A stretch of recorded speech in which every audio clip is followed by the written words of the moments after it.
We're learning how to read different types of literature in the Bible. And we're going to start by talking about biblical narrative. So narratives, in their most basic form, have characters in a setting going through a series of events. And how those events are selected and then arranged by an author, that's called the plot. A basic plot line begins with a character in her setting. But then something new or unexpected happens, causing problems that lead up to some ultimate conflict, which is then resolved and the character finds herself changed, living in a new normal. Now, when reading narratives, it's important to understand every scene in the context of its larger plot line. You can make the same story have a totally different message if you ignore where it occurs in the plot.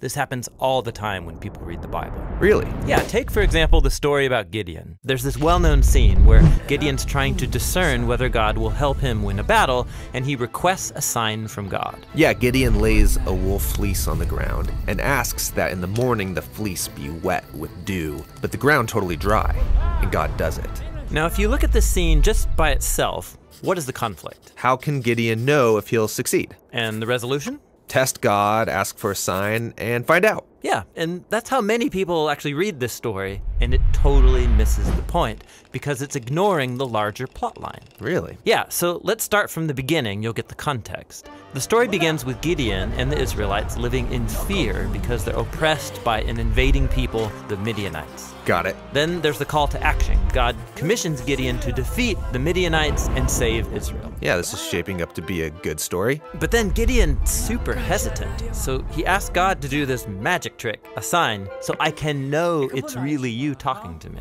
And God stoops to his level. He gives him a sign by lighting this fire on an altar. So Gideon's already asked for a sign. And that's not all. In the next scene, God tells Gideon to tear down an altar to another god, but Gideon's so afraid, he does it at night. So Gideon's skeptical and also a bit of a coward.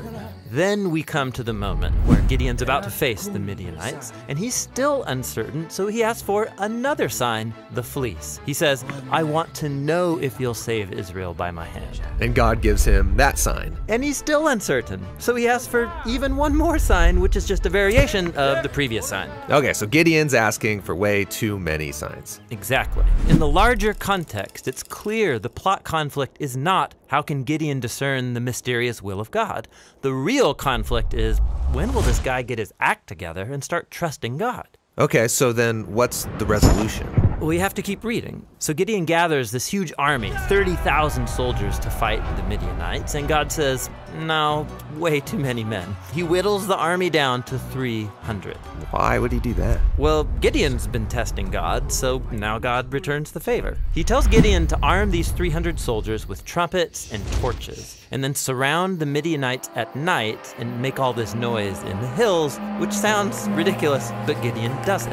And the noise scares the Midianites into this frenzy. They start destroying each other in the dark while Gideon looks on safely from the hills. So this story isn't offering the reader tips for discerning God's will. No, it's about God's commitment to use weak people with deep flaws to do more than they could have imagined. Okay, so short scenes, like Gideon and the fleece, are combined with other scenes making up a larger plot line. And tracing the conflict and resolution through the plot helps you see the message the author's trying to get across. Now, Gideon's story has been set alongside many other stories that are also about these flawed, often questionable leaders called judges. And each of these has its own internal plot line. But then altogether they make up a whole movement of the biblical story, the period of the judges, and that has its own unified plot line. And there are many movements within the story of the Bible.